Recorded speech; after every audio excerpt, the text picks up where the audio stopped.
कई बार ऐसा भी होता है कि हम सोचते हैं लिखा हुआ था तो हुआ, कई बार हमें किए हुए कर्म का फल भी साथ मिलता है। क्रियामान कर्म को भी देख के करो। अब एक सवाल और भी है, बड़ी अच्छी बात है कि ये बहुत समझाना जरूरी है कि कई लोगों की ये थिंकिंग है कि जी अगर सब कुछ ही लिखा हुआ है तो मैं शराब पी रहा हूँ तो फिर लिखा होगा, चोर कह रहा है जी चोरी कर रहा हूँ, उसकी थिंकिंग होगी तो लिखा होगा, कसाई कह रहा है जी मैं बकरे का गला काट रहा हूँ, लिखा होगा। ऐसा नहीं है। इंसान के पास मालिक ने विवेक दिया है, अगर हम उस विवेक का इस्तेमाल नहीं करेंगे तो हमारे और जानवर में फर्क नहीं है। जानवरों में बुद्धि है।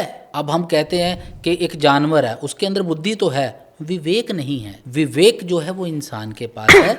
हम जो कर्म करें, अब कई लोग कहते हैं कि कैसे पता चलेगा पंडित जी अब ये मैं काम कर रहा हूँ, ये लिखा हुआ है कि मेरा नया कर्म है। बहुत बड़ा सवाल है कि एक इंसान कहे आप कह रहे हो सब कुछ कर्मों के हिसाब से, पर जो हम नया करेंगे वो भी भुगतना पड़ेगा।